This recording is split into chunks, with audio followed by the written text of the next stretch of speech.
Ladies and gentlemen, welcome to another episode of the Get Reelisms Podcast, episode 84. 84. Crazy. Almost to 100, y'all. And go ahead. On what day it is? On National Book Day. 84 episode on National Book Day. I am Adam Chase Rani. I am Kellie Penna, the illustrator of Get Reelisms. I'm Alexander Hiers from Trustfall Collaborations. And I'm Jonah Fujikawa from Trustfall Collaborations. You guys, we did it. Oh my gosh. Thank you so much for getting on the show. We appreciate you. There's a fat beagle behind us who's just going to be everywhere. He is such an antsy guy that because he never had a guest here before that he really likes. So he's very uncomfortable. He doesn't know what to do with himself. Just living set dressing. No big deal. He's just living set dressing, constantly moving set dressing. Yeah. Beautiful set dressing. So Jonah, you worked with Kellie on a set, right? We did. I had a blast, and she was one of my favorite people on set. And I'm so thankful. And actually, you're not paying me to say this. This isn't, but I'm going to, do a promotion for you guys. But you showed me the Get Reelisms book. Every set should have one. Incredible. Every set should have one. So that's my promotion. That's what I'm promoting here today is Get Reelisms. We're just cross-pollinating our books. Yeah, I was very impressed by it. And like Alexander said, like every filmmaker should have this book. So.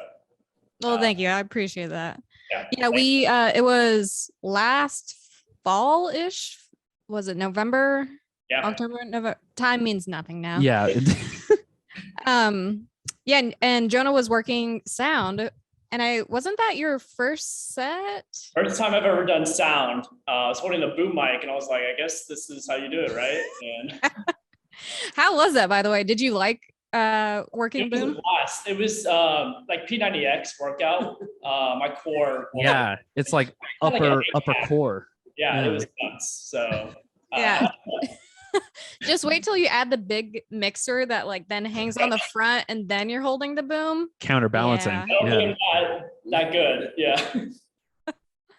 Well, cool. Yeah, that was a fun set. It was a quick little short. It was so long ago. It was so long ago. Anything that's during the pandemic, I don't know what happened. Yeah. But you were doing art, right? Yeah, I was the production designer. Gotcha. Okay. As per usual. And how long was the shoot? 3 days. 3 days? Yeah, okay. 3 to 5 days, somewhere in there. That's how long I was there. Oh, it might be longer because of prep and all that for art prep and all that stuff, Yeah, well, set dressing. Most people they just count the shoot days. They don't count prep. Which, right. Yeah, our department does not think of it that way. Which is crazy because it's another work day. Yes. That's crazy though. But so the craziest thing that we saw so Kellie told me that, and I was super excited to have you on because this book is amazing. It's so rad. It's so rad. It's such an amazing. So how did you, was writing always a passion of yours, or was it was just a fluke idea that you had and you're like, you know what, I'm just going to write it and just go for it? Or was this always a writing passion for you between books and I'd assume for film as well, right? You started, yeah. Yeah, I mean, I'm a little bit older than Jonah. I've been doing this thing for over a decade now, and storytelling has always been my passion. From film school, carried all the way through. For this story specifically, it kind of started as a joke. I love Christmas. I would drink coffee during Christmas with whipped cream and cinnamon, and I would joke that I was an elf from the North Pole, and those are my elf pheromones. I'm trying to see what humans like, and I was sitting down at the desk elf pheromones, Elfie Ramon. Nice. But for us, it's always story. Whether you're doing a music video, children's book, script, story is what makes us care. If the story's not good, then why would you care? You got nothing, right? Or buy the book, whatever. It's the first part of the process. Like, Yeah. if there is no, written words or anything, there is no project being done. So, that's just something that we felt like we both really cared about and loved doing in any medium. And once you're privileged enough to be an artist, you realize, okay, a color palette can set a tone and tell a story. Yeah. An image, an image is worth 1,000 words. Like, you really see what you can do with story outside of language and word, and that's what really gets me excited. Yeah. So. Right. Mm-hmm. I never thought I would be a writer. I enjoyed writing throughout high school and college, but I went to college to be an actor. And I still am. I'm still, acting.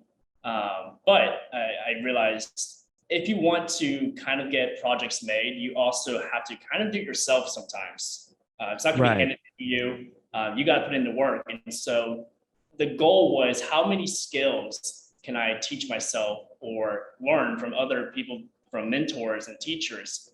That way I can use all my tools in my pocket and be like, okay, if I want to tell a story, we're the only ones maybe who could tell this story, or we're the only ones who have a vision for this specific type of story. Anybody can tell a story, anybody can write, but your voice is the most important part of that process, because you have such your history of how you've lived and your experiences, perspective will impact that story in a way that nobody else can know or tell in their own way. Nerding out about writing. No, that's awesome. So we realized, if we have to write our stories, that way we can make them. And our biggest thing as well with writing is that we want to give a voice to the voiceless and give people a chance who don't have that ability to be seen. Right. So, we're both people of color. We both have this types of background and not many people get that chance as well. But also people of LGBTQ, they don't get an opportunity as well. Women. So all these people that you're like, we want more stories. We want to hear that. Our goal is to write those types of stories. Mm-hmm. Right. And with people that way, because we can only say so much that we know from that type of community or perspective. So our goal is to always Trustfall Collaborations, collaborate with other artists. There is no ego here. Yeah. Right. That's awesome. And you also have another book as well in the works, right? You caught us on set of our mid. Look at that. That looks rad too, by the way. Well, you're the first people to see this. This is a Get Reelism exclusive, ladies and gentlemen. Oh my God, Oh, shit. It turns on. There's a metronome at the top. Oh, that's awesome. How rad. Yeah. Did y'all make that yourselves? So I will, I'll kind of explain the story. Yeah. How this came to Please. be. Help you all. But the title is When a House is a Home. Mm-hmm. This was a story that I started writing in 10th grade of high school. And I was in Spanish class, and we had to write a kid's book and actually illustrate it and make it a full book. This was an assignment in high school? Yeah. This was an assignment in high school. It's a publishing house, that high school. I mean, good God. It just had us working and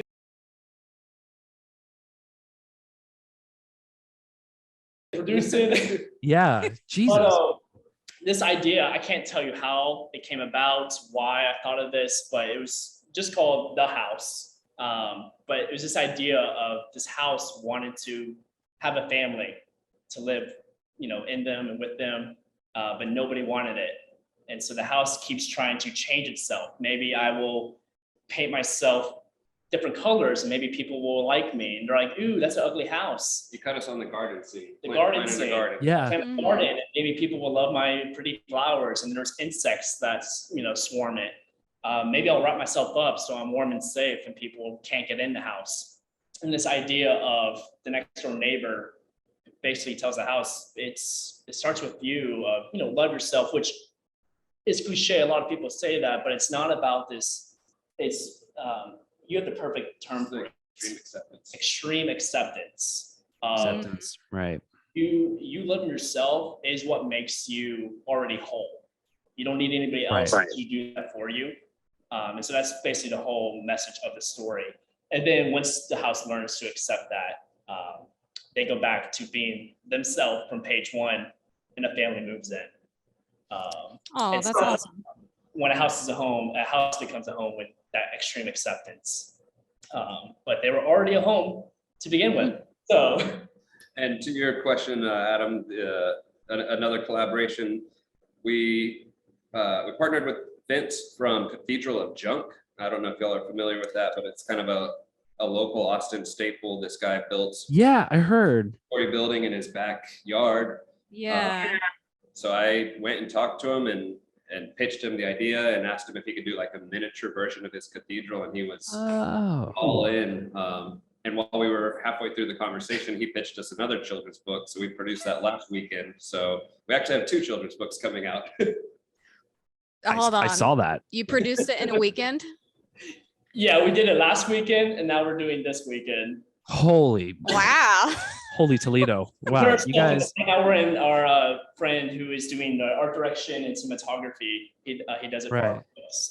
His name is Joey Baston. He's incredible, one of the best in the business. Please hire him. But we're in his garage, and we chop ourselves in here for about 16 hours plus over the weekend. But basically back to like, I didn't know how to write in high school as I do now. I read it, I was like, well, this was kind of an interesting concept. And I read it again, I was like, oh wow, this is bad. Like Yeah. Life. But I did Elfie Ramon. We were talking about what's our next project gonna be, and I pitched it to Alexander and said, well, I have this thing that I wrote years ago, and maybe we can make it better. And I think we call ourselves the dream team. Him and I, we're like brothers. We know each other very well, and we work well together. And we fight well together. We fight well together. I think it's important. Yeah, we fight to where, first you do your first draft of anything, and you're just having fun. You just put whatever you want on the page. Right. Once you start getting towards the 5th draft, it's why are they saying the and not and or whatever? Right. Like just like Yeah. one word, but The nitpicky things. you want to tell. Yeah. There is no perfect story. We just want to tell the best story, in our opinion. Right. And I think we're all also in this constant pursuit to honor truth. Like truth telling is a big important aspect of storytelling for me. So yeah.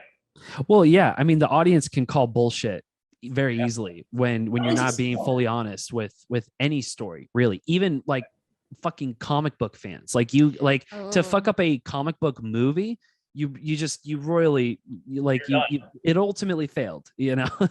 So so my question to you guys, like, well, first, how did you guys like meet? How did you guys got together, since you guys jive so well, He writes with his left hand, you write with his right hand. Yeah. You want to say it? Yeah, okay, we dated sisters. Really? Wow. That's amazing. we're no longer dating either of them. We're not dating them. So we stuck together. They weren't twins, were they? They were not. Okay, good. Oh man, That just makes it a little weird. We didn't know which was which. Yeah. Yeah. So that's how we met. And we started, the sisters were like, you both are interested in films. Alexander's a director, also one of the greatest directors ever. And then I'm an actor, but we both write. But they were like, you both have similar interests. You should meet. I was living in Oklahoma, and he was here in Austin. And so we became pen pals over email. We had never talked on the phone or texted, so we just emailed each other. Long. That's actually so sweet. That's awesome. I love that. That's rad. I moved here to go to college, and Yeah. we had been up with the sisters, and but he was. But y'all stayed together. Yeah. There was That's the important. Yeah. And him that I knew in Texas. Right. Mhm. So he was very generous and said we should meet up. And Yeah, and before that, it was pretty casual, more of he was graduating, so I was just trying to give him the tips that I'd learned from 10 years of being in the film industry. and we floated the San Marcos River, and we became best friends just with our love of story and storytelling. And yeah, we basically that day on the river, floating the river, we were like, all right, let's start a company together. That's where we talk about all of our ideas. We go floating. If you haven't been, go float tomorrow. Like, oh yeah, floating the river is always great. I love it. Well, that's awesome. And yeah, it's been beautiful ever since. We've made it work. Yeah. Very cool. Yeah, I was when I got your book on set, I love the idea, and I also in a weird way it reminded me a lot of Get Reelisms, the kind of like DIY, self-publish yourself, and even the art style of the illustrations was really interesting. How did y'all develop that idea? Because it's pretty different from a children's book. It's not just direct, you know. It's interactive too. Yeah, I mean, good God. Most children's books are like illustrated and it's scanned into the program and then like laid out like that. This is very different. So why don't y'all, can you explain that? Yeah, so I think the big thing, this children's book, Elfie Ramon, is also a script, and I've been pitching it to different studios as a children's like feature script. Yeah. It's a musical too. Oh. And one of my closer friends said, this is really great. Have you thought about starting this journey as doing a shorter version as a children's book? And I said, no, but I will. And because we've never done a children's book or anything like that, we really leaned heavily into our filmmaking background. So everything was photographed, we lit it, a lot like a set design kind of production like you would on a film. And then we found another artist that we really appreciated at the time and pitched him the idea, and then he decided he wanted to collaborate. So he drew all the illustrations, cut them out, and then we kind of worked with him to make it, give that 3D, almost like a pop-up look. Yeah.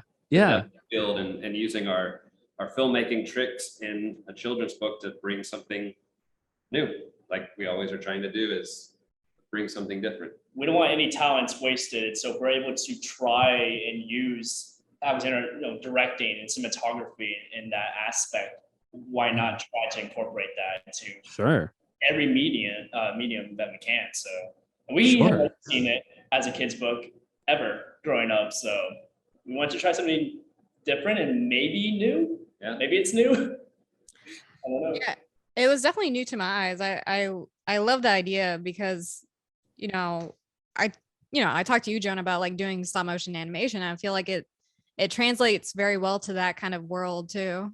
Yes, and I just saw that you posted a reel, and I loved it. Yeah.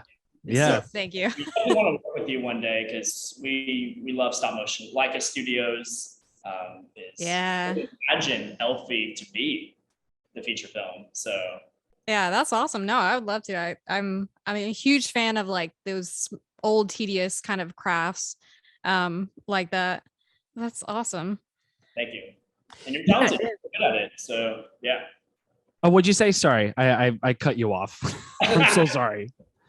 I'm just saying Kellie's very talented in what she does. I mean, yeah, that goes without saying, gentlemen. Yes. That is just that goes without saying.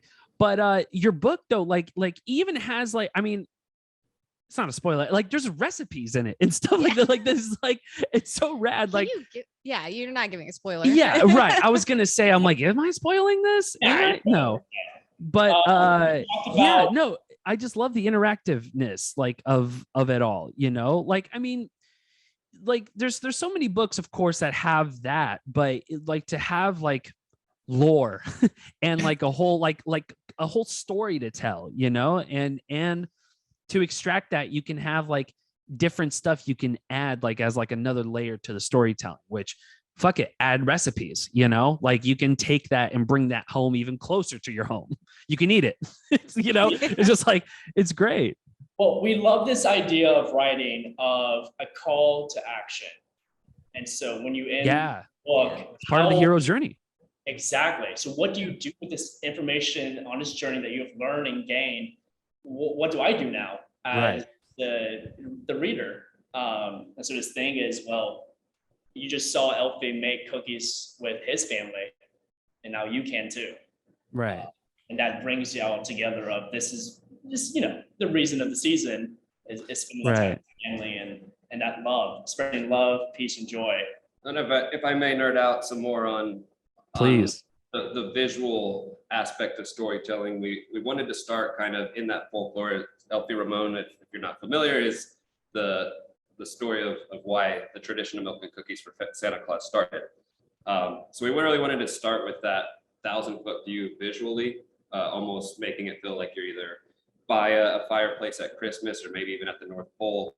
So we start there, then we introduce you to the character, again, kind of on a bigger scale. And as the story progresses, we try to shift visually into where the reader's also feeling like they're part of the story.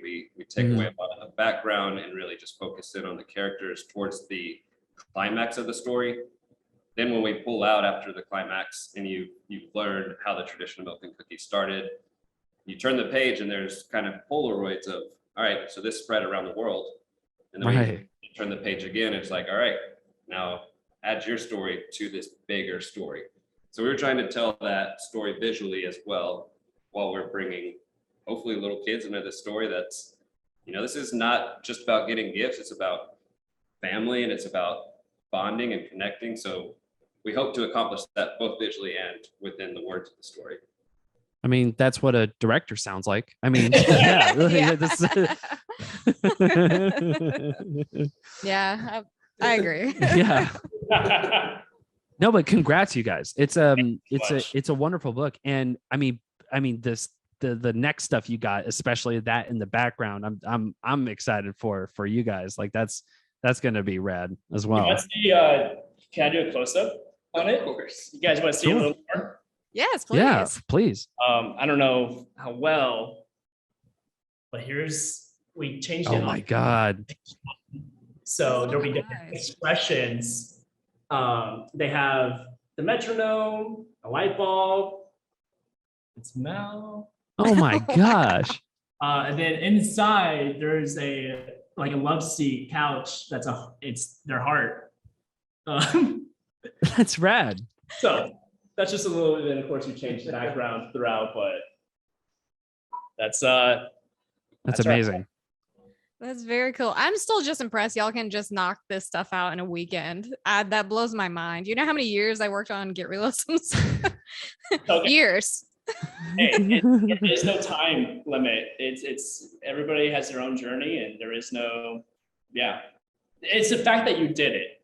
That's the big thing. A lot of people will say, I want to do this idea, I have this project, which is amazing. You're dreaming, you're imagining, and then they don't do it, which, of course, there's resources that come into play of maybe you don't have the money or the thing, but we, even if we're talking about making a film, we'll do that.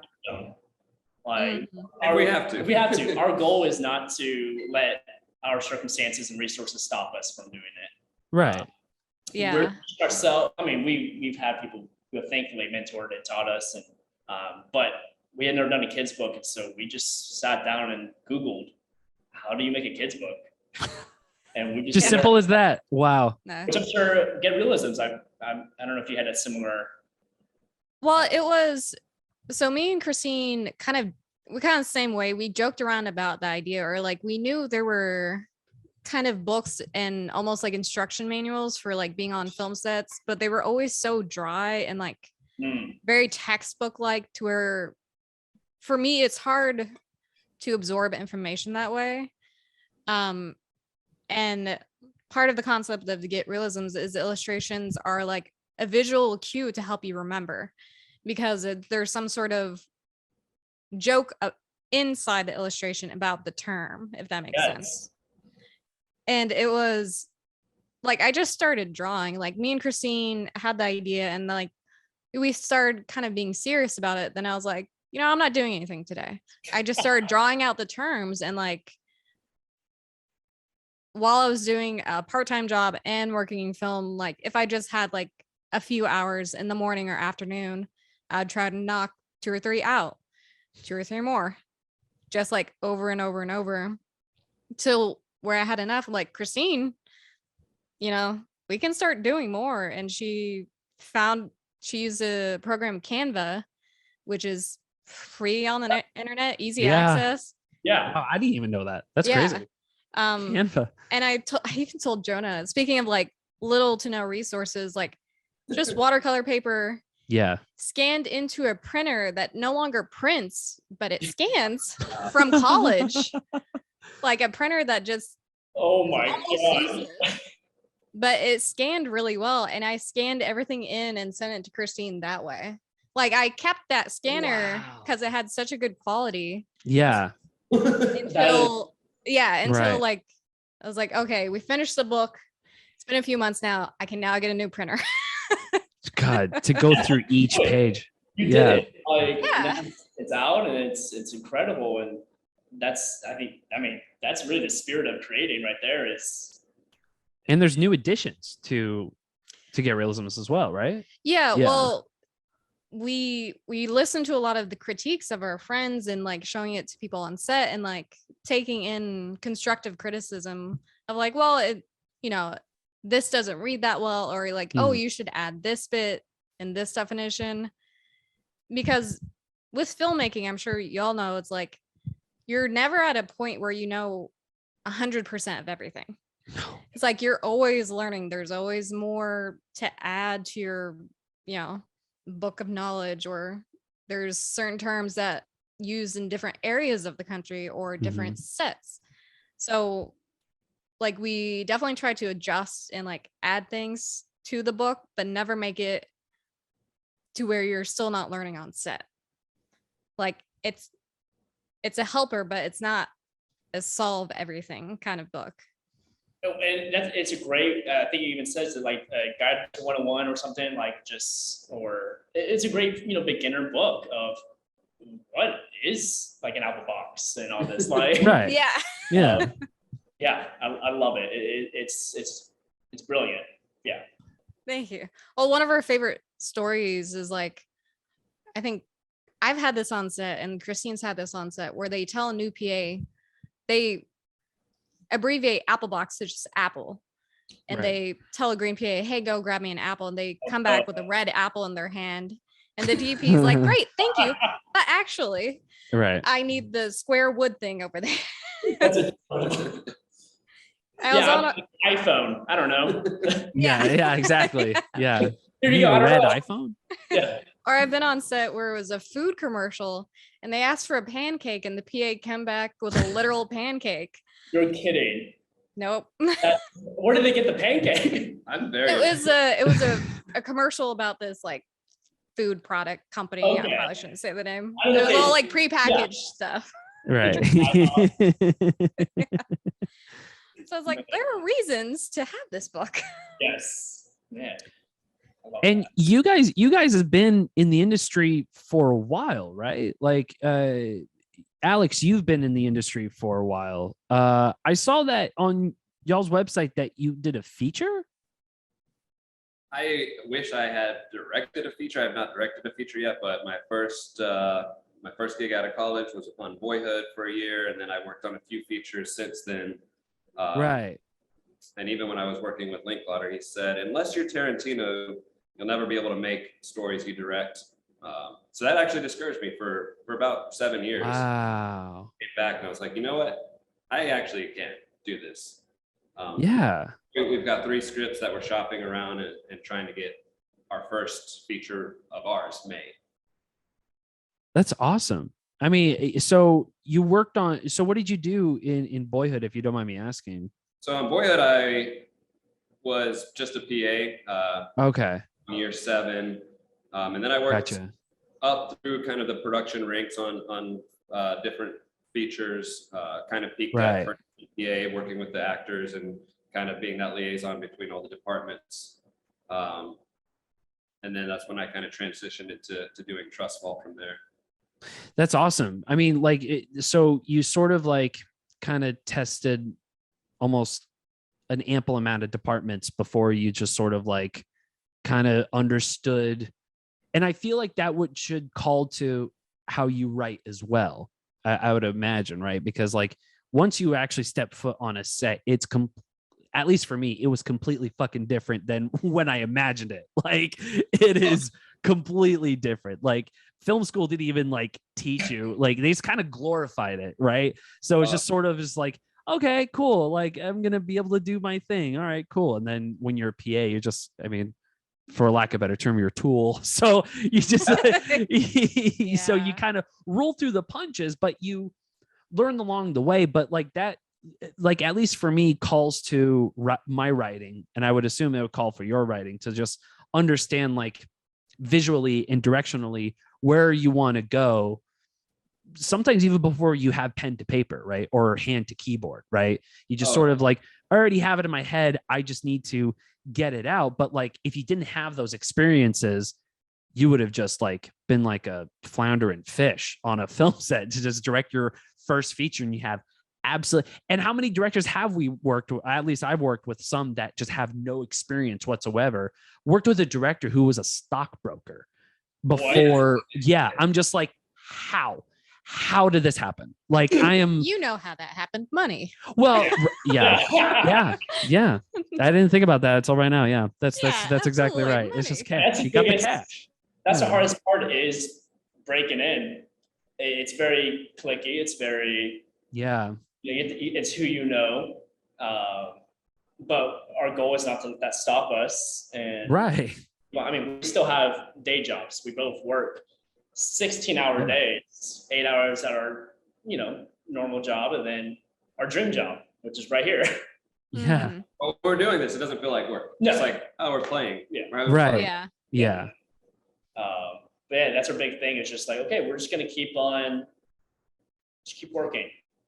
keep making the stories we want to tell. And hopefully somebody else will be like, wow, I really like, well, you guys, thank you so much for just saying we enjoy your book and having us fun.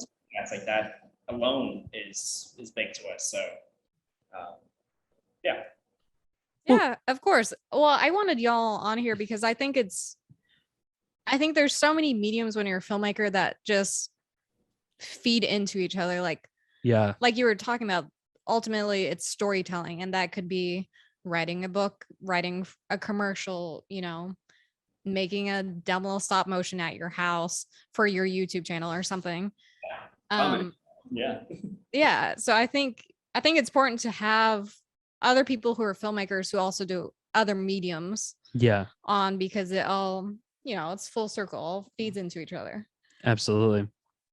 And the experiences feeding. But once you're on set, you start realizing what the different departments do, and you're like, oh, okay. Exactly. Production design, I see you're just like building stuff or creating stuff. That's a whole art discipline on its own, and you kind of see what the different departments are doing. So yeah, and like that, like all that experience as well. Like, I mean, it sucks that like the thing that's standing in between like getting their vision like actually like come to fruition is money. And that's just sort of like kind of like this, in my opinion, the dumbest fucking thing, but it's kind of like the world that we live in. It's it's just sort of like there's no way of turning that around. But y'all, and that's what we love to talk about here on the podcast. Y'all do this yourselves, like this is self-funded. This is, you're doing on your own time. You still are working, but you do this because, like you said, this isn't fucking work. This is just you having fun doing what you want to do. And that calls for, so even for us too, like just to be able to, at one point during the day to just like do your fun shit and just kind of like pretend to be a kid for a little while. Like, fuck it, like that's kind of like, that's what gets me through the day. And that's what gets me, especially my end goal where, if it's like finishing a script or, doing a storyboard or stop motion, like you sort of like have all these goals and agendas, but it's a long time to get there as well because money. Well, I think the thing is like, talking about the stockbroker who became director, it's so mad. Money can open doors, but money can also be a crutch for problem solving. I've definitely discovered that on set. Is like a lot of filmmakers, when they've gotten into the industry with money, they use that to solve their problems as well. And when you're like a guerrilla filmmaker, like you've had to learn how to solve problems without money and be creative in that way. And I think that's kind of an important skill to have, even in just like life. It's like, oh yeah, you got to learn how to solve problems without money, because you can't always count on money either. It won't always be there. That's an amazing point. Oh yeah, exactly. Yeah, I mean, even today, I was trying to work with what we have and just trying to figure it out. Like, okay, how do we? Yeah, I don't even it's know. hard. Yeah, it's so hard. Yeah, But it's rewarding when, like you said, when we're not using it as a crutch and we're not right.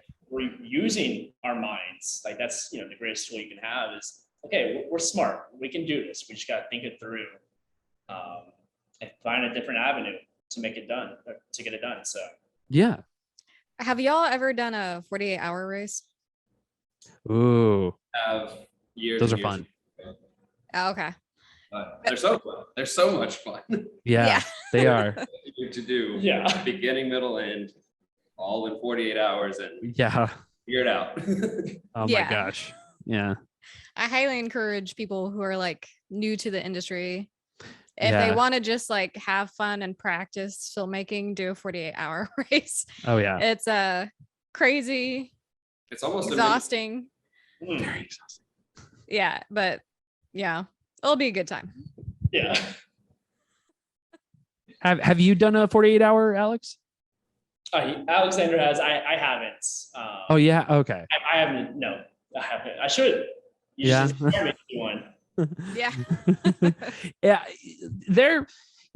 They're exhausting, but like it's again, like it kind of plays into the rewarding factor of it all. It's just like kind of like even most of the 48 hours I've done two. Yeah, I've done two, but like I've only had like a small like piece into that thing, but it still feels rewarding nonetheless, because like I had no idea how stressful it was that a director or whoever the writer is going to be doesn't even have a script until like pictures up.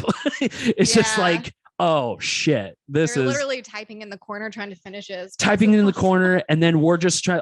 Every single department's like hovering over, like, what do you got? What do you got? Is Yeah. everything like? Is there any art changes? Is there any hair and makeup changes? Is there any art changes? It's like, it's constant back and forth, but it's fun. SNL is one of my favorite shows. It's iconic and everybody. Yeah, And that's how I feel like it is every week there. So that's why I love watching it. Of like, wow, sometimes it changes right before they go on stage. right. The wig, the line, whatever. And I just find Yeah. it impressive to watch that. So I try to learn from that as well. Of just we consume a lot of television, movies, books. You do? Yeah.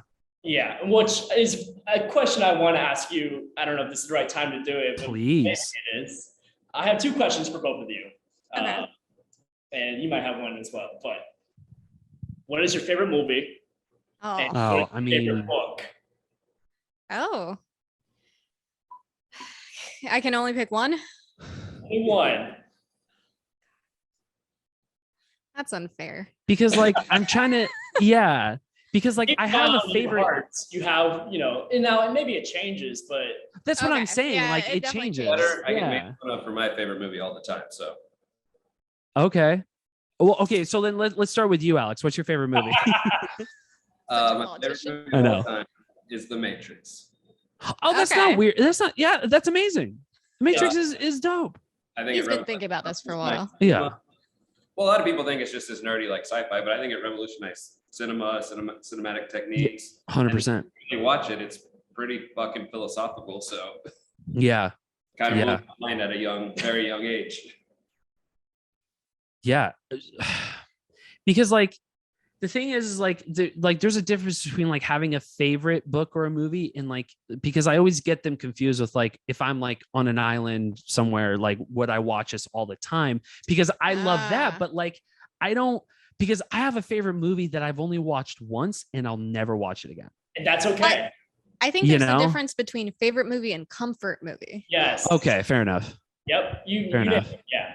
Yeah. Yeah. All right. Okay. Jonah's favorite movie changes every week. Okay, so it does not. No, because I do have a favorite. My favorite movie, because book is harder for me. It's much harder because I'm a huge comic book fan as well. So I have a few comic books that are just like, that was like not only essential to my life, but essential to filmmaking. Like, it was essential for me to read this comic book. And the comic book that I love the most, I mean, everybody hates on it, but it's 30 Days of Night. Oh, it's the vampire. Why it's a did people- vampire comic No, because I read that. it's because there's a lot of Frank Miller inspiration from. So there's okay. from Sin City, and also like my favorite, of course, superhero is Batman. So I read Batman Year One, and I love that so fucking much. It was just like, yeah. So 30 Days of Night, like I remember reading it. Like I remember like there was a comic book shop when I grew up in Castro Valley, California. It was like in the inner Bay Area. And there was this comic book store right next to a movie theater. So I would all the time, like if I'm going to a movie, I would beg for like $5 more to pick up a comic book. You know, like I would beg my mom or beg my sister to be like, give me $5. I need the next issue of 30 Days of Night came out. I got to pick it up. You know, like I was freaking out every single month because it came out monthly. So I had to wait every fucking month and just like, what's going to happen? I'm so freaking out, you know? So I never been that invested with a comic book. Like, it's just only a fucking comic book, you know, but I treated it like it was fucking Breaking Bad, you know, like it was like essential in my life. Your fix. I need my fix. And, so yeah, it was like 30 Days of Night, like, because how it's also drawn is so, it looks like, because it plays to my favorite movie. And my favorite movie is Yojimbo by Akira Kurosawa. Oh, and so cultured. Very, I'm so cultured, but I love Taco Bell. I'm very cultured. Very. So now you're begging for $5 for that box meal, Taco Bell. Yeah, right. Exactly. Listen, don't hate on the bell. You know, it's that's why I know that exists. Exactly. But 30 Days of Night like had a lot of like good comparisons to Kurosawa, because they loved like taking up both pages of every panel and just like looking at it like it's like watching like, you know, The Hateful Eight. You know how like it's so wide and all that, you know, it's a very bad example, but it's the only one I could come up with. But like, yeah, like it's just very artistic. Or like The Revenant, you know, it's just kind of like just very like, it almost looks like a painting every single page. It's nuts. Like the amount of work and time that's put into it, like, is insane to me. Like, so when I think of storytelling, I do think of it like in a big way, but like, of course, like, you know, we only have so much money. It's not like we can play around with a lot, but those are the inspirations. Like if I ever like feel like something's not right and I watch Yojimbo, the first time I watched it was like 13 years old. And I had no fucking idea what I watched. I was so confused. My dad's like, it's a good movie, right? And I'm just like, I don't know what the fuck happened. Like, what are you talking about? You know? And then watching it again in high school, I'm like, oh. And then watching it again in like just the last year, fucking melted my brain. It was just like, oh my God, I know everything now. You know, it's like a call to the universe in a way. You know, so that's mine. But the favorite movie does change because, you know, my other favorite movie would be Pineapple Express. So that's a weird juxtaposition. Explains the hat. Explains the hat. Exactly. Love it. Yeah, my favorite movie definitely changes all the time, depending what I've just watched and what comes out that year. I guess the one that really came to mind for last year and like I guess still kind of current is Cruella. It's actually a good movie. Yeah, I think part of it is because that one, I think they did just such a good job with everything when it came to the music, to the storyline, to the writing, to the costumes, to the production design. It was like a perfect storm of the final vision, if that makes sense. Like everything was cohesive. Nothing was weird. There was no holes in the story. There was nothing, no one corner of the set they didn't really look at, or like something was out of place. And the music is just every single little scene has a song that fits it perfectly. So I think right now, which will change very quickly, I'm sure, is Cruella. Awesome. And the book I actually had to look up because I couldn't quite remember the name. Oh, it was from a book? No. Oh. He asked favorite movie, favorite book. Oh, sorry. Yeah. Come on. Yeah. Stoned. Clive Barker actually did I guess young adult fantasy novel back in like late 90s, early 2000s called Abarat. And it's like if Salvador Dali wrote a teen novel. You say I'm cultured. I never even fucking heard that. That's crazy. And the thing is, I don't 100% remember all the storyline, but I remember the visuals because he did paintings for his own book, and it's just amazing. And the title of the book was, forget what you call it, but you can read it one direction, you flip it upside down, and you can still read it that way. What? Yeah. What? Yeah. Okay. That's a mind melter. Yeah. Wow. I don't know how many people have heard of this book, but that was like one of those books. Yeah. When I read it, I was like, this is so different and so unique. I love this. That's amazing. Yeah. I never even heard of that. What is it called again? Abarat. Abarat. That's nuts. Yeah. I mean, because do y'all like Clive Barker? He's kind of weird. He's a weird director. I'll say that. Yeah, he's intense. Yeah. No. No. You can be honest. You can be. Hellraiser's weird. I'll say that. Yeah. There's definitely a place. But not something that I'm really like seeking out necessarily. Yeah.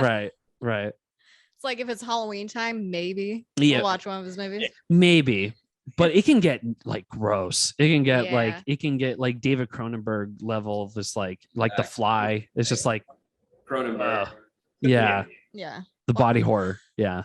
Well, I will say like that book it didn't have any of that kind of. No, it's a fantasy, right? Is that what you said? It is a fantasy, but it wasn't graphic. Right. All, which is, I guess, part of the reason I liked it. It wasn't super bloody against and gross. Clive Barker, but yeah, no, that sounds awesome. Yeah. That sounds rad. Did you say your favorite book, Jonah? I don't remember. No, I haven't. I can tell you my favorite movie and book if please. Yeah. Okay. I think I've decided on it, but my favorite movie for a long time was Whiplash. As I thought the ending was intense. And I drum as well, and I love that movie. It was one of the first times I truly was. It's not a horror film, but I was scared. It's gripping for sure. I saw it, I was like, my heart was like, oh my gosh. The final scene, like the last concert. Oh my god, dude! It was just like. Yeah. I never seen an intense since like Uncut Gems, like that level of like intensity. I can't handle movies like that. They stress. It stresses me out. Like I can't watch it. I'm just like, how does he live his life like this? I can't take it. I don't like it. I feel everything. Yeah. But I'm getting anxiety watching it. God, I still think about that scene, the slapping scene, and like the timing of his beats and shit. I'm just like, it still makes me almost like curl up inside. It's one of my favorite scenes of a movie, just of how like it really stood out. And that's how they made the film. That was a short film that's how they pitched it. I didn't know that. Oh. It's almost shot for shot. It's crazy. If you can find this short film, it's like it's on YouTube. The color correction's a little different, and one of the actors is different, but it's the main drummer's wow. was in the short film. So he filmed that and got it sold to make the feature, but it's the slapping and it's that's cool. That's kind of the dream, isn't it? Make a short that turns into a feature. Man. It is. It is. Sorry, I touched a nerve there. But I don't know if you've seen it yet, but there's a new movie that just came out. I saw it by myself. The very next day, I went back and saw it again. Really? And I don't really do that often. maybe hardly ever. But this movie might be I felt everything. It's called Everything Everywhere All at Once. Oh, I haven't seen it yet. Christine talked about it on the podcast, and she said it was transcendent. It's magnificent. I won't say anything else about it except go see it this weekend. But I think it's my new favorite movie. I'll wait before you. Go see it. Okay. Of course. But favorite book it's a series. It's 23 books. I read them when I was in middle school and high school. I've read them 3 times. But it's called Redwall, and it's by Brian de Jacques or Brian de Jacques. He was a French. Never heard of it. Novelist who died about 5, 6, 7 years ago, but he was able to write 23 of them. And the basic concept, it's funny when you explain it because it sounds childish, but I'm like, no, I promise you, it's a good book. Imagine Game of Thrones. Yeah. But it's animals. Ooh. Oh, okay. So the main thing is at an abbey. So there's like nuns, but they're mice and stuff, and they just want peace and harmony. But then the evil animals come and try to take over the abbey. But then the storylines, there's 23 of them, and so it just branches out to the universe of this land. But the abbey is called Redwall. I recommend reading, the first one just to see if you like it, but it's incredible. That's awesome. That sounds like something I would like. Awesome. Yeah. How long ago was that written, Redwall? Oh, first one came out like 1995, maybe. Oh, okay. So it's been since the 90s. And they're making supposedly a Netflix series on it. Oh. So let me ask you, gentlemen, about adaptations is that book adaptations? How many books have you read that they done an adaptation for that was just absolute dog shit? Peace and love. Yeah, there's been definitely some. I think I had high hopes for the Divergent series. I really like those books. Me too. Oh my God, dude. And the first one I believe was okay, and then maybe the second one, but then they just stopped making them as well because it just fell off. Yeah. Unbelievable. Yeah, but I think the opposite of that is Hunger Games. I thought was incredible. I thought the second one was amazing, Catching Fire. I love the books. I love the movies.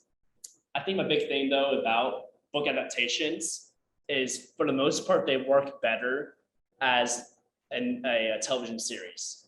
Yes, I agree on that. Yes. Get upset because when it's adapted to a movie, they say you're missing this. You're missing this. I like that character. You cut this scene.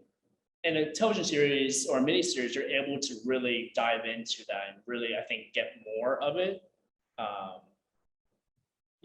Did you have one that you're like, I think it's a really interesting question because we've published Elfie that we've also written a script to. We have a YA novel coming out in the future that we also have a script to. So I think maybe if there's intention for it, it works, which I think might be that dichotomy of whether or not that adaptation works. I'll use one of my favorite authors as an example. I love Philip K. Dick, does a lot of sci-fi.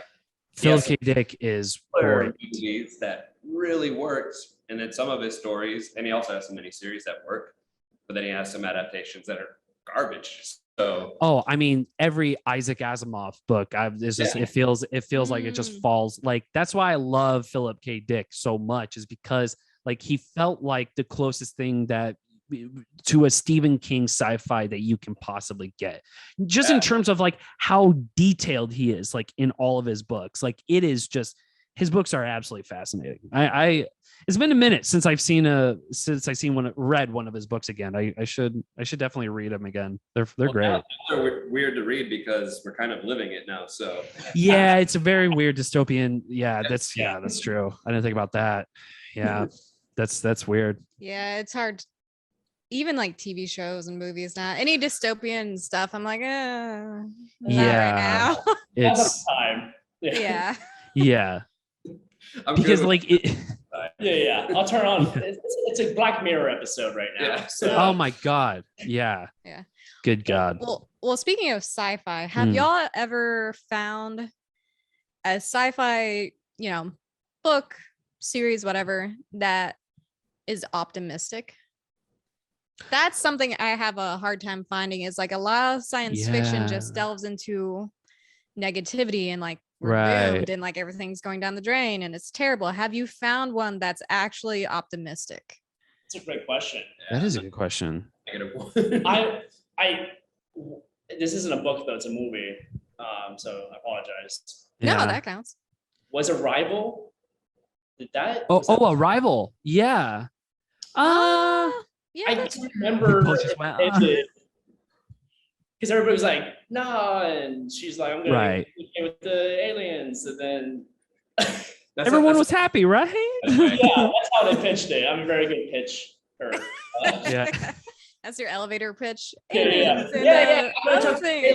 and circles. You know the gist. Like, and they float. She gets like cheat codes to the brain, but then she's confused. Pac-Man. I don't know. That's interesting though. I'm not like, because I'm trying to think really hard and I don't know like a story. I mean, like, I guess, I don't know. Because that's the thing. I love science fiction, but yeah, me too. I feel like a lot it's of them depressing though. end up having the same tone of negativity. Yeah. Of like, well, we're screwed. That's it. It's the end of the world, ladies and gentlemen. Yeah. Well, I'll flip it. I guess it's the optimistic, maybe for the aliens, but maybe not for us. Yeah. Right. Yeah. I'm sure the chest burster was pretty happy. Yeah. But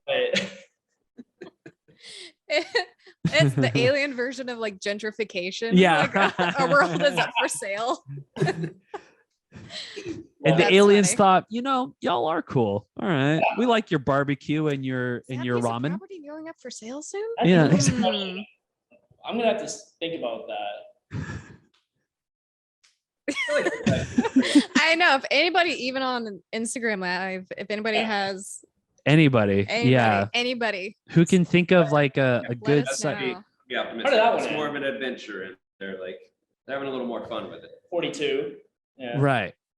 Because like it sounds weird, but like my first thing is like, well, I mean, Blade Runner had a happy ending, and I'm like, no, it actually didn't. It actually didn't, because I watched this so young. That was the first thing that popped in my head. Like, easy, it's Blade Runner, and it's just like I really thought about it in the 5 minutes that we've been talking. I'm like, maybe it's not. Did I just like miswatch Blade? It's been a minute since I watched the movie, so I think like it's probably a different movie how I watched it then than it is now. I watched it in a very optimistic sense then. Now it's just like, oh, Tears in the Rain is a sad thing. Oh, gotcha. It's the best way to cry though. You never know. You never know. No one can know if you're crying in the shower. No one can know. No one. It's only for you. Yeah. Great Philip K. Dick movies though. That's right. That's very true. Yeah, that's very true. I mean, because like, didn't he write did he write iRobot? No. That's Asimov. That's Asimov. Okay. Yeah, never mind. Because I was gonna say iRobot was a weird one too. Yeah. But yeah.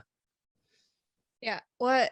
There's a show on, was it HBO, that was based off one of Asimov's novel series I started watching. Oh, really? I can't remember the name of it, but it's a sci-fi series. Yes, but okay.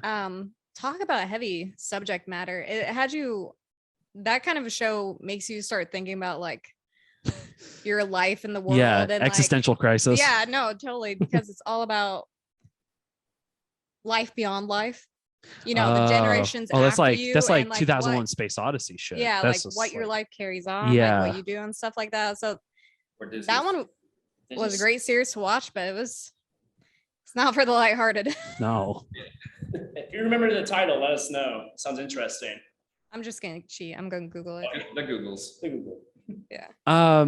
So where do you guys draw a lot of your, like, what were the movies that I always ask this question to guests, especially like when it comes to writing, like and it's kind of a jokey question, but it's sort of true. What is the movie that kept you up at night? Not in terms of like scared, but like something that just made you think so hard, like sort of like existential crisis shit, where you're just like, oh, wow, that's profound. And I'm literally thinking about it right now. And it's like, the more you think about it, the more profound it is, essentially. Have you guys watched anything that was sort of to that effect? Yeah, The Room. That way I can be like, how did this get made and why can't we make a movie? I know, that's me too.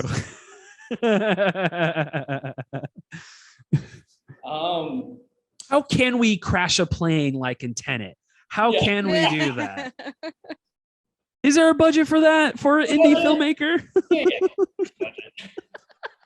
Maybe miniatures. Who knows? Yeah. That you love but you'll never watch again. Darren Aronofsky's kind of that director for me. Oh my gosh. For a Dream, you only need that's one of those movies where I'm like, I've seen that once, I'll never see it again, because like, yeah, it's kind of like one of those things where it's just like, it's a profound effect, but like, I'm not gonna. And also Irreversible. Was it Irreversible? Yeah, that one was way too intense for like. It was so visceral and so well done cinematically, and what he was doing. Yeah. So powerful. But then the more I thought about it, I was like, I think it was probably the first time that I really understood that you can really cram a lot of important subtext into a movie, because it's talking about addiction and all that. So that kept me up at night, just thinking like, holy shit, he did that. He really said that with a film. It's powerful and so disturbing. Is it? So disturbing.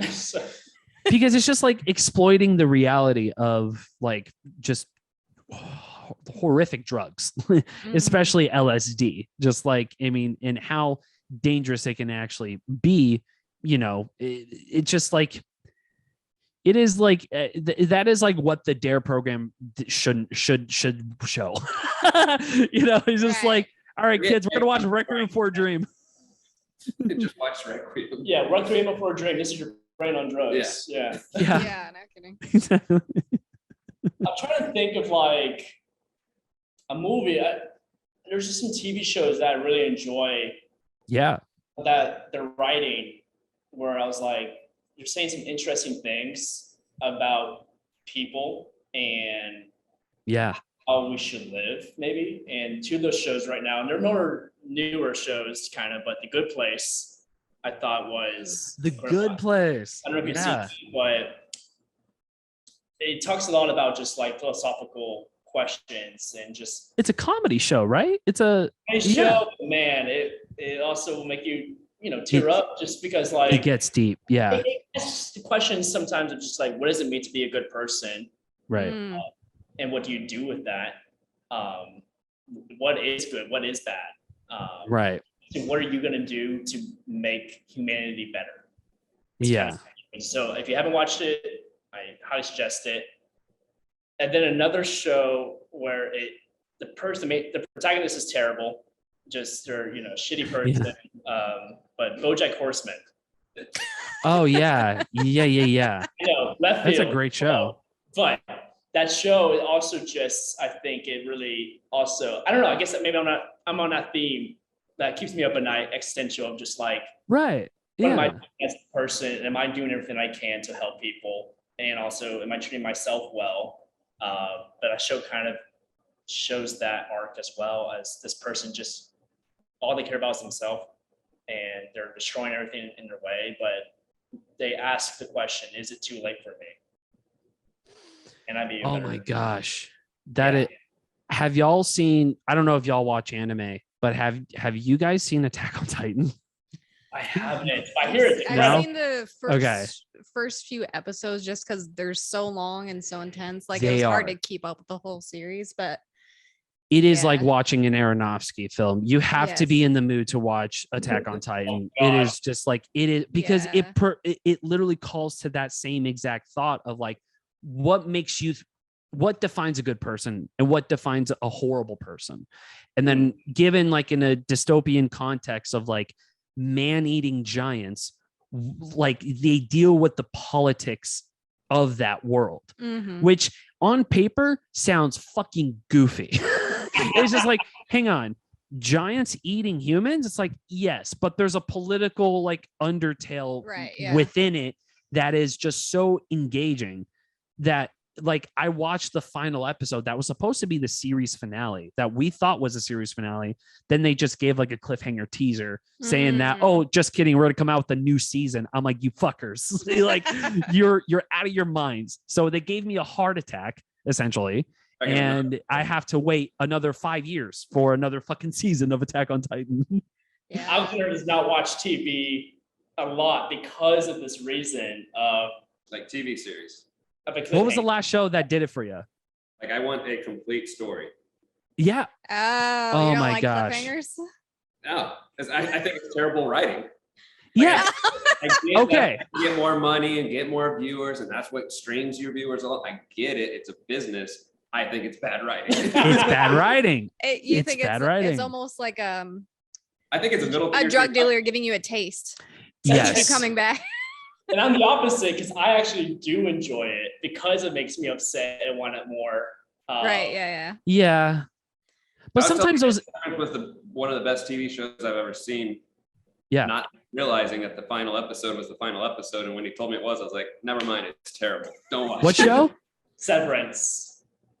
Oh, Severance. I never seen that show. It just came out like 2 weeks ago, maybe 3 or a month ago. It's I think it's good and you should watch it. So we are Unbelievable. about what really defines story and how to tell a good story. And for me, I think if you want to drag it on and continue it, it could be done better. Yeah. A lot of times, especially with American television, it's just like, no, this is lowest common denominator. Everybody will check back in. Don't finish the story. Yeah. Right. Yeah. And half-ass pick it up next season. Like you don't even get a good first episode. It's like, oh yeah, we got like 10 more of these. So Stop it. TV is pretty good about that, I say, because they do 2 or 3 seasons and they're like, yeah, we're done. But they finish it within 2 or 3 seasons. Yeah. Oh, right. Yeah. Like, Fleabag is another show. I will tell everybody to watch Fleabag. It's 2 seasons only. It was first a stage play. You can watch the stage play on YouTube. It's a one-woman show. Suggest that as well. But Fleabag also asks this question of, am I a terrible person? Right. Why am I fucking things up? And how do I don't know why I'm on this. But those stories are great. I'm starting to notice each of us has one particular theme that always like keeps us up at night. Because it's engaging. It's great because it's something we think about. I mean, it's not like we want to think about this shit all the time, but it helps us, I guess, educate ourselves a little more for us to look within. And I feel like a lot of times like content like that does that for me, you know, and it's just like, oh, okay. So that's what it takes to be a good human. Okay. You know, it's just like, all right, you know, that's the thing that scares me about my own life. Yeah, exactly. Yeah. And I just can't stop thinking about it, especially in the shower. And I'm just like, oh my God, am I going to die? Like, it's just like, what's happening? You know, the tears coming down. Yeah. And again, nobody knows because you're in the shower. Exactly. At the end of the day, I think it all comes back to love. I guess that's just the thing of like, honestly. Yeah. Yeah. There's so many stories like just like songs that are about love, like that if you can play it into it correctly, like it could be done phenomenally well, you know, especially like a movie that has different universal meanings. Like it doesn't have to necessarily be about one thing. It doesn't need to be about love. It can be about, you know, hope or happiness or whatever, you know, to have that kind of film is impactful. But I also like, just sort of like in terms of like keeping me up at night, to watch those shows and to watch those movies have been like such a helpful thing, especially in terms of creativity, because you can never watch enough of that. Because I always thought about that and I'm like, okay, am I just being depressing?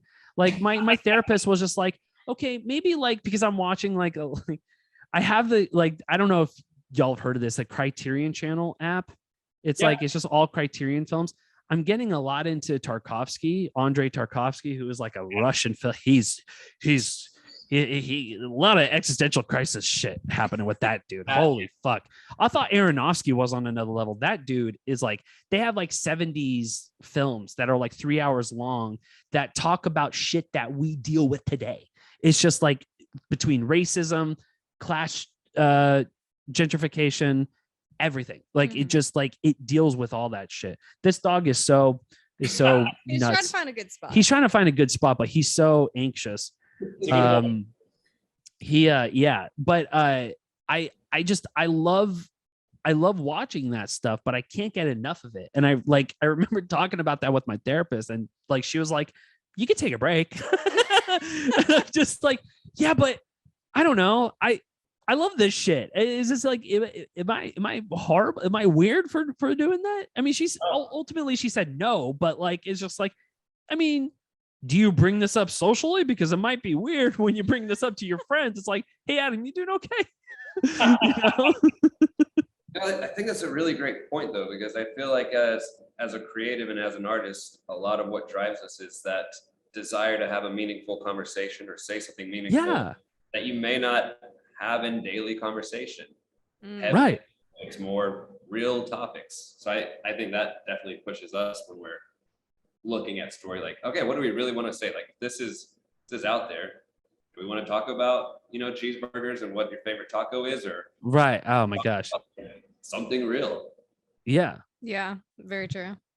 And it's sort of hard to come by, just like how there's so many adaptations. I think there's not much original shit, well, okay, I'm sure there are lots of original shit, especially for streaming platforms like fucking Netflix and Jesus Christ, all those places, but there's still like, they know, like, if there's an existing IP, well, it's just an easy cash grab. If there's an existing like thing already there, this kid just wants to be in the middle of the podcast. He just like, I know, he is so distracting. I like, this kid is out of his mind. He can't, he's okay. He's out of his mind. He's a brat. He's been a diva. Always center of attention, Stitch. But those kind of like movies, just sort of like there's not many of like original shit that you can like take with you. It's just like, oh, okay, well, there's another Harry Potter film. That's cool. And then, oh, Lord of the Rings is now a TV show, guys. Like, that's cool. It's just like, all right, do we need this? Well, I think again, it's the money that comes back around, and like the original content gets drowned out by the stuff that's made to make money. Right. Yeah. So yeah, again, it's why would they turn against a cash cow? Honestly, yeah, that's exactly. I mean, that's the whole battle right now, is like with Netflix and all these streaming services, it's just putting out more content that's a recreation of something else to make money. Right. Yeah. So. Yes, exactly. That's why reboots are great. Yeah. No, I think there is an equal amount of original work and already intellectual property that's been made before. But the original stuff gets bogged down, right? Yes. And that's the big thing, is that it does get, so independent artists have a harder time trying to get into this clique that's already formed in Hollywood and all these bigger studios, to where there's original work being made. It just might be harder, or it's harder for people who go to the movies that already know about Marvel and already know about Harry Potter and all this stuff. Which is why all these movies keep getting made. Unfortunately, it's just marketing. They know what literally like. Yeah. Oh, you like Spider-Man? We're gonna make 10 more of these. They're literally, Marvel is marketed for idiots like me who love those Marvel comic books. I will watch anything that they do, but then there's movies like Shiva Baby, which not a lot of people think saw last year, and I thought it was it was 2 years ago, but I thought it was the movie of that year. But this is an independent film that people are not going to be like, I'm not going to go see a movie about Shiva, but but we want them to go see these movies, and I hope that people continue to fund independent artists. Yeah. Mission of this, of like, this is why we created Trustfall Collaborations, to give these artists a chance and ourselves a chance, but to have people who, hey, basically the artist who built Cathedral of Junk, when we came to him, he's like, wow, this is one of my dreams, was to make a kid's book, and we don't know if he ever would have done it if we didn't come to him with this idea, so we're hoping that this continues to spark that conversation of give money to independent artists. Let's happen. Let's fund them. Well, even as simple as support independent artists. There's a local band or a local short film for music. Yeah. Like go support them. It doesn't have to be money. Yeah. It can literally just be like, we just need you to come see the show. And tell people about it. Yeah. And that's why. And movies that are made for money. I think an example is Toy Story 4. Like, okay, but that's the thing though. It's just like Toy Story. I grew up with Toy Story. That shit's fucked up, because like when I first watched Toy Story on the big screen, watching Toy Story 4 was like a full circle moment for me. And so like, that's nice. Fucking Pixar stole my money. Indian. Like number 3 was like, boom, we bow tied it, it's done. Oh, right. Yes. Yeah. I was like, yeah. So on that point, speaking of, so the show based off the Asimov novel series is called The Foundation. And there's a character in the show and the books where he's like the emperor or the king, and he clones himself. He clones 3 different versions of himself. So it's the dawn, the day, and the dusk. And it's the child, the man, the old man. And it taps into that idea of, are you still the original if you are a clone? Right. Do you still carry the same ideas as the original, or are you degrading over time, just like any other piece of media or object? When he claims to be the same, but he's not, he's a clone. So he's a copy. Right. And that's how you pitch a film. You want to come to LA with us? Yeah, I'm gonna watch that tonight. Yeah. So, and I think the same thing with like a series. There's a point to where it's like the original idea is still there, but as you go along, the further you go, that original idea is gone. The original feeling is like, it's just the shell that then makes the money. Yeah. Fuck. Yeah, that's smart. That's wicked smart. Damn it. I mean, yeah. Now I can't stop thinking about that. It's called The Foundation. Sorry. Yes.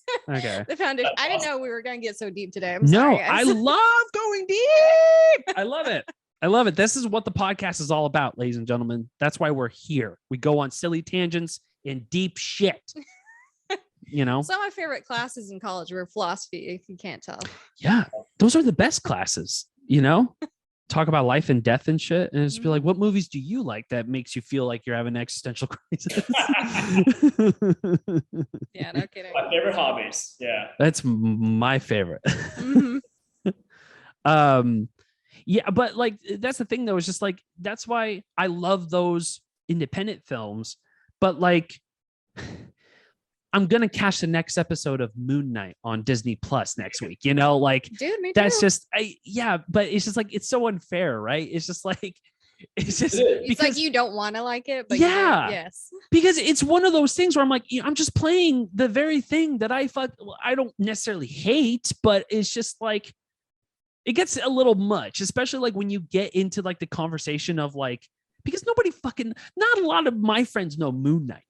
That's like a deep cut comic, and I've read only 2 issues of, and like it kind of was like a throwaway comic book. It was like I got it from like Comic Book Day. It was like one of those free comic books that I got, and I read Moon Knight. I'm like, he's a guy just in bandages, and he's like Batman. That's weird. Okay, move on. Yeah, it definitely feels like Disney, like those big bins at Walmart that are full of DVDs. It was like Disney was like digging through all the comics they've done before, like to the very bottom, and they're like, Moon Knight. Okay. Moon Knight. Yeah. Perfect. That'll be a show. It's also how I feel about with this idea of like I've seen the same story over and over again of straight white people doing straight white shit, you know? Right. Like, Yeah.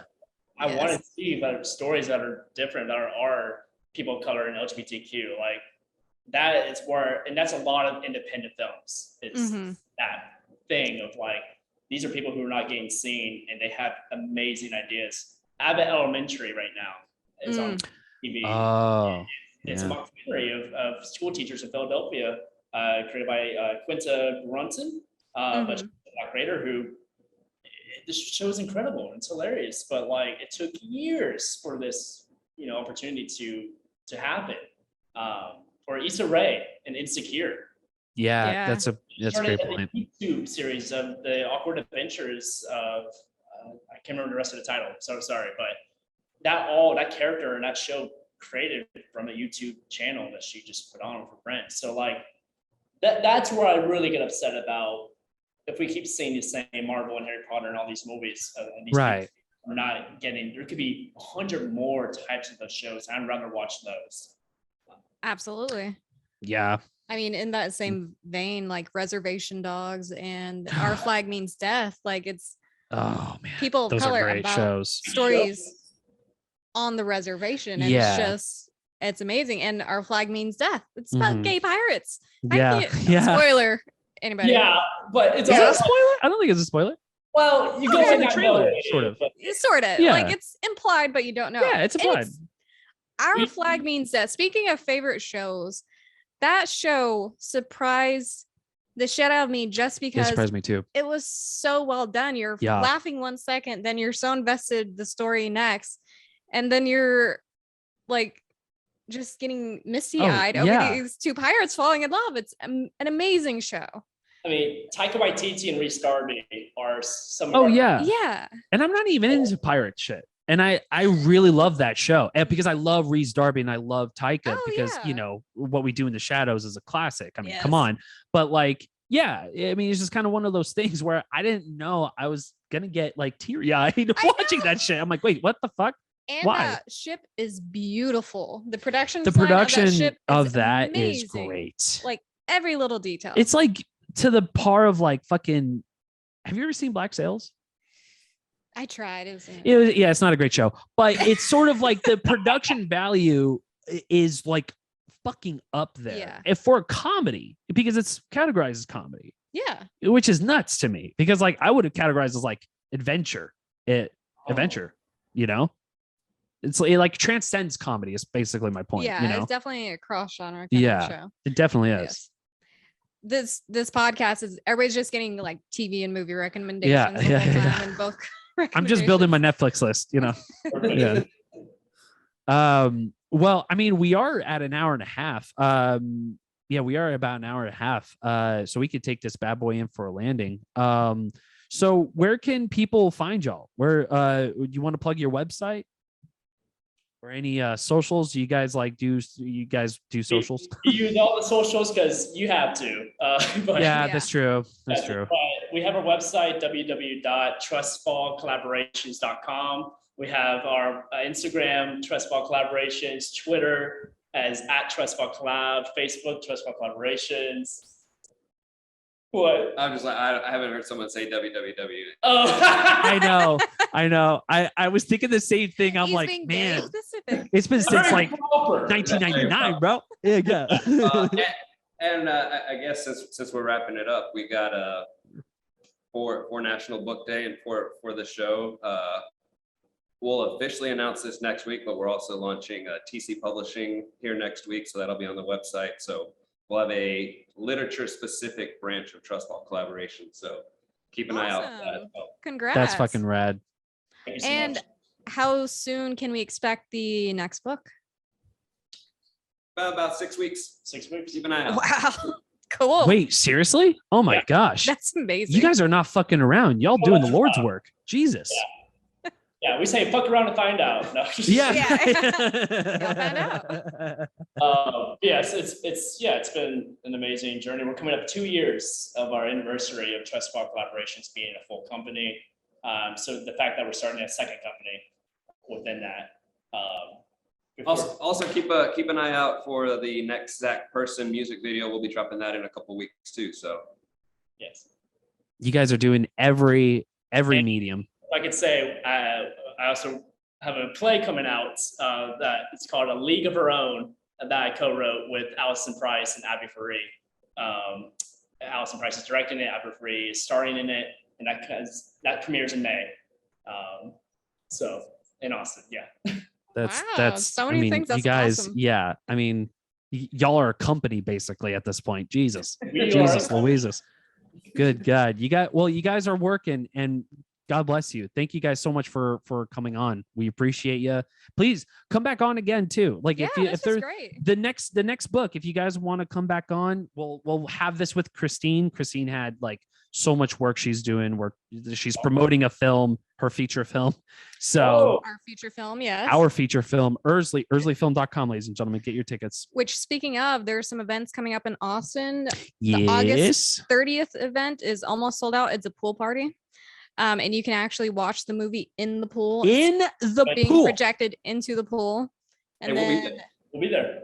Yeah. And then May 7th is AFS and yeah. Kitty Cohen's. So. And Kitty Cohen's. So if you guys can't go, yes, sorry, I didn't mean to interrupt you. Ursleyfilm.com. There you go. That's what I was gonna say. Ursleyfilm.com. There's screenings, but the events are the place to be at, you guys. You got to go to the events. You got to hang out with us, talk with us, drink with us. Yes. You guys come out, and yeah, if you guys come, we would love it as well. Also, we should all just get a drink sometime and get a beer and just yeah, dude. Yeah. Oh my gosh. shoot And the then you breeze. guys are So, gonna yes, hire we'll me be to there. do something. Because you're a company now. Yeah. No, again, thank you guys so much. We appreciate you. Trustfall Collaborations, you guys. This is wonderful. Go get their book. Go get their book. I mean, what are we doing here, ladies and gentlemen? Like, that's why we're here. That's why we're here. Also, everybody, getreelisms.com for all the book stuff. I mean, do we need to say more? It's the Get Reelisms Podcast, ladies and gentlemen. I mean, give us a break. Buy a book. Good God. We've done 84 episodes already. Get it together. Anything else? I think that's basically it. Ursleyfilm.com. Yeah. And that's it. Anything you guys websites. want to say before we take off? It's okay to cry. It's Yes. okay to cry, ladies I and like gentlemen. that. That's a great note to end on. I love that. I love that. All right. Well, Much, y'all. Thank Appreciate you. no, it. thank No you. problem. Thanks Thank for you coming so on. much. Thank you, Instagram. We love you. We're ending that stream. And Facebook. Goodbye. Goodbye, Bye, Facebook. guys.